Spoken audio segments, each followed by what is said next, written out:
Okay, this is the brake light switch and we're gonna replace it today. Reasons could be the brake lights are not working, but the fuse is okay and the bulbs are okay. So this is the brake light switch. You have to take your tachometer off and put some clothes everywhere around it.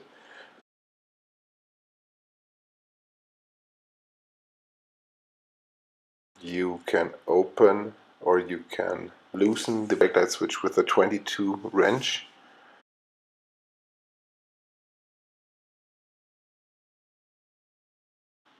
Have the new brake light switch ready. This is the new one. Put it here. Just bought this for €6.50 I think. Dehler original part, and gonna replace it here in the parking lot of the part dealer.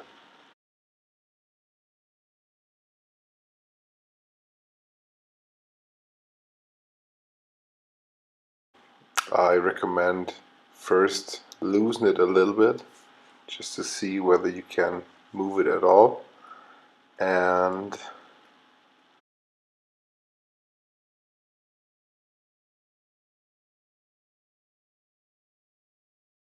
so this is, now it's all covered up. I loosen it a little bit with the 22 wrench, and once you have it loose, unscrew it, put your finger on the opening and replace it by the new one.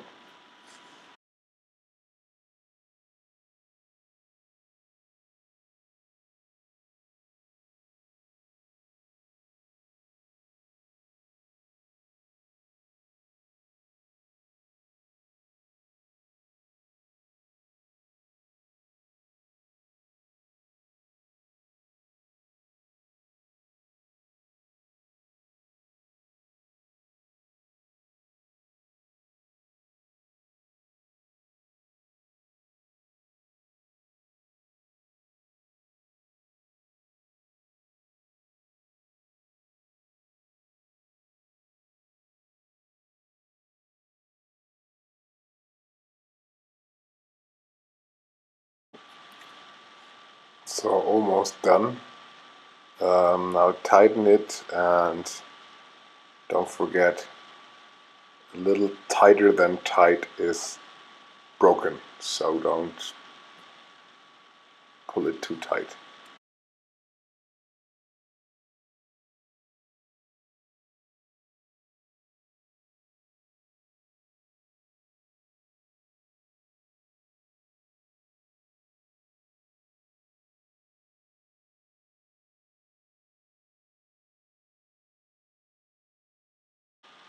There's one important thing on this brake light switch, is it's like the distance between the two connectors.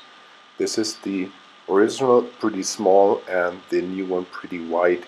So what I had to do is cut this plug and attach the two cables separately, which is not a big deal, but if you want to use it as it is, plug and play, mind that you buy the brake light switch with the same distance than the original one.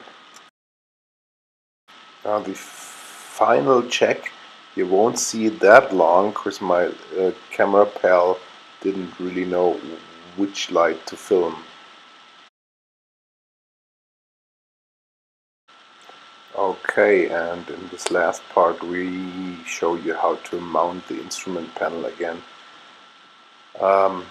So it starts with putting the instruments on top here, so you can attach the flat cable, the connector that connects all the instruments to the car.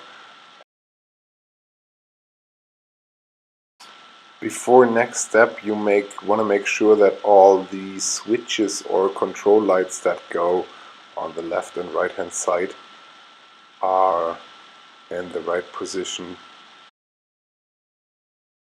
and on the left hand side you snap the speedometer cable or the speedometer shaft, whatever you call it, at the back of the speedometer.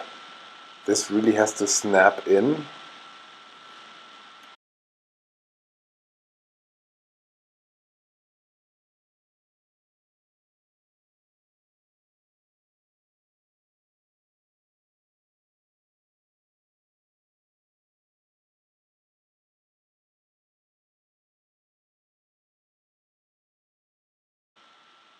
Um, Next step is attach the cables to the switches and lights, or push the switches and lights in one piece through the holes from back, and make sure that the clamps are properly attached.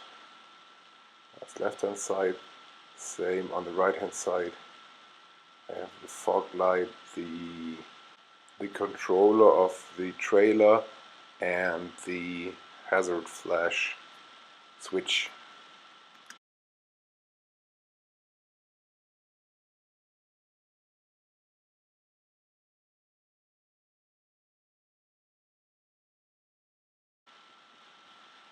Next step is to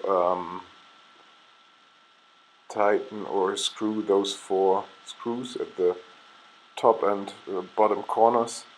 I always have one screw left inside, so I have some attachment. So I slide it in, tighten the screw, and then tighten the other 3 screws, so you have the instrument panel back in place.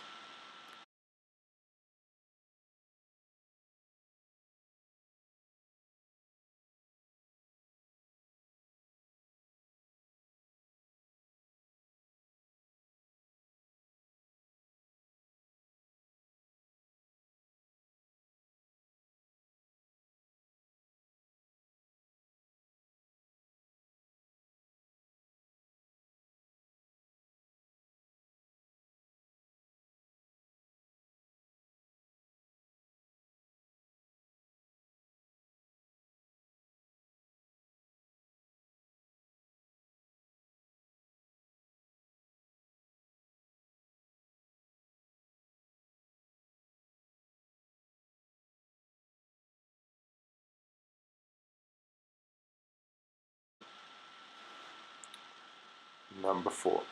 And the next thing is you lay this plastic layer of brake liquid protection, I don't know what this thing does, and snap the cover over it. You start by putting those noses at the bottom into the correct position, and then simply push it towards the windshield and down, and then it should snap in place.